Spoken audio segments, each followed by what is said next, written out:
अस्सलाम वालेकुम। उम्मीद है कि सब दोस्त बिल्कुल खैरियत से होंगे। वक्त कैसे गुजरता है यकीन कीजिए बिल्कुल पता नहीं चलता। लेकिन किसी ने एक बहुत खूबसूरत मिसाल दी थी कि आप अपने रास्ते में खुशियों के खूबसूरती के बीज बोते रहिए, और जब आप एक फासला तय करने के बाद कभी पलट के पीछे देखेंगे तो आपको एक बहुत खूबसूरत सा हरा भरा बाग या खूबसूरत से पौधे नजर आएंगे।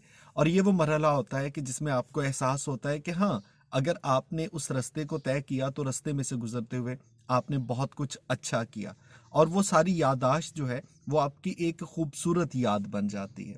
मैं अगर अपने इस पेज की बात करूं, आज से 4 साल पहले हमने ये सिलसिला शुरू किया था। कोरोना के दिन थे। चूंकि बुनियादी तौर पे मैं रेडियो से भी ताल्लुक़ रखता हूं, और 22 साल हो गए रेडियो करते हुए, लाइव प्रोग्राम्स करता हूं। तो वो उन दिनों हमारा रेडियो भी बंद था। इसके अलावा मैं चूंकि पढ़ाता हूं तो वो कॉलेजेस यूनिवर्सिटीज़ भी बंद थी।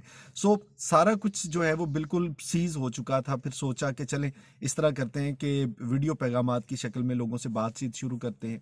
अब पेज बना के पहली वीडियो पोस्ट करना, उसके लिए अपने सारे प्रोटोकॉल सोचना कि हम किस तरह की गुफ्तगू करेंगे, कौन से हमारे ज़िंदगी से जुड़े हुए मौज़ूआत होंगे, ये सारा कुछ था जिसका फैसला चंद दिनों में हमने खैर कर लिया था। और उसके बाद फिर सिलसिला शुरू किया, और 4 साल में हम आज यहाँ तक पहुँचे हैं कि आप लोगों की बहुत सी मोहब्बतें, कर्ज हैं मुझ पे। और वो पेज जिसके इब्तदाई दिनों में एक एक लाइक जब आता था तो सुबह भी देखते थे, फरागत भी थी कि अच्छा भाई हमारे पेज के 10 लोग और बढ़ गए, 20 लोग और बढ़ गए। और जो वीडियो पैगामात थे, कभी उसको 100-200 लोग सुन लेते थे तो बड़ी खुशी होती थी कि हाँ यार, इतना पैगाम जो है वो लोगों तक पहुँच गया।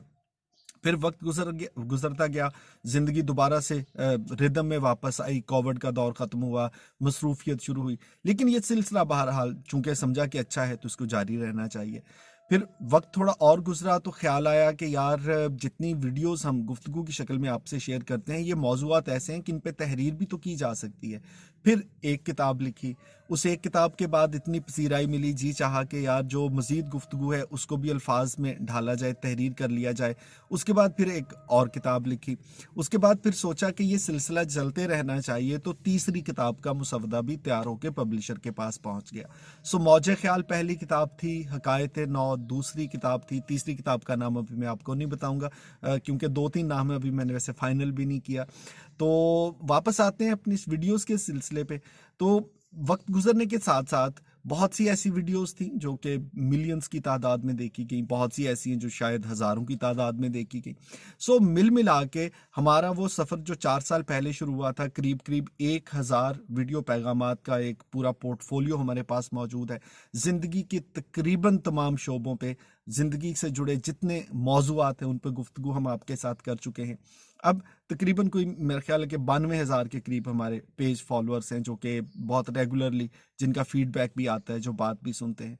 इस पूरे अरसे में एक तो चीज़ जिसका मैंने ख़ास ख्याल रखा, और वो ये थी कि कोई ऐसा लफ्ज़, कोई ऐसी बात, कोई ऐसा मौजू, किसी पे ऐसी बात ना की जाए कि जो किसी को तकलीफ दे, दिल आज़ारी हो, नागवार गुजरे। सो हमने बहुत से ज़िंदगी के आम मौजूआत थे जिनको हमें लगा कि ये कंट्रोवर्सी है, इस पे हर शख्स की अपनी राय है, तो अपनी राय इस पे मैंने देनी नहीं है। सो उस पे कोई हमने राय का इजहार नहीं किया। सिर्फ वो बात की जो बहुत प्रोडक्टिव हो, वो बात की जो सबके फायदे में हो। और ये एक सबसे बड़ा जो था मेरे लिए गाइडलाइन टूल सामने रहा, वो ये था कि जब भी कोई गुफ्तगू करेंगे, सुनी सुनाई बात नहीं होगी। जब भी गुफ्तगू करेंगे तो कोई ऐसी बात नहीं होगी जिससे किसी को तकलीफ है, कोई ऐसा लफ्ज़ नहीं होगा जिस पे चंद साल के बाद मैं उसको सुनूं तो मुझे तकलीफ हो और मुझे ये लगे कि हाँ, ये मुझे नहीं बोलना चाहिए था। सो पहले अल्फाज को तोला, फिर आप अपने अल्फाज को बोला। और इस सारे सफ़र में आप लोगों की इतनी मोहब्बतें, बुनियादी तौर पे हमारे सब कॉन्टिनेंट में, पूरी दुनिया में ऐसे ही होता है। मुख्तलिफ दिलचस्पियों के लोग होते हैं। कुछ लोग ऐसे होते हैं जो सिर्फ इसलिए अपने सोशल मीडिया को इस्तेमाल करते हैं कि वक्त गुजरता जाए। बहुत से ऐसे लोग भी हैं जो सिर्फ सुलझी, पढ़ी लिखी, समझदार बात को सुनना और जानना चाहते हैं। सो मैं जब भी कभी ऐसा फील हुआ कि यार, ये बात ऐसी है जो कि बड़ी बाजारी सी हो जाएगी, तो मैंने उस मौजू को नहीं छोड़ा, उस पर कोई बात नहीं की। आम जिंदगी में चलते हुए बहुत से मैंने अपने ऐसे दोस्त देखे, कहीं बंदर का तमाशा हो रहा है तो भाई उसको भी वीडियो बना के पोस्ट करें, शेयर्स हो जाएंगे, लाइक्स हो जाएंगे, लोग बहुत पसंद करेंगे। ये हमारा मुद्दा ही नहीं था, ये हमारी ज़रूरत ही नहीं थी। सो सिर्फ वो बात जो कि ज़िंदगी को बेहतर बना सके वो आपके साथ शेयर की, और अल्हम्दुलिल्लाह 4 साल से इस पे कायम है। इंशाल्लाह आगे भी ऐसा ही होगा कि हम आपको हमेशा वो बताएंगे जो सुलझी हुई बात हो, जो समझने वाली बात हो, और वो बात हो जिसके चंद मिनट सुनने के बाद आपको लगे कि आपकी ज़िंदगी में कोई मुस्बत तब्दीली आ सकती है।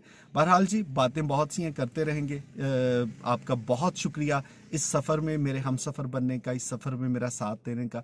जब तक ज़िंदगी है इंशाल्लाह ये सिलसिला जारी रखने की कोशिश करेंगे, without any need, without any other motive. मकसद सिर्फ एक है कि मुस्बत ज़िंदगी के लिए, मुस्बत सोच के इस सफ़र में हम सब इकट्ठे हों, हम सब एक साथ चलें इंशाल्लाह।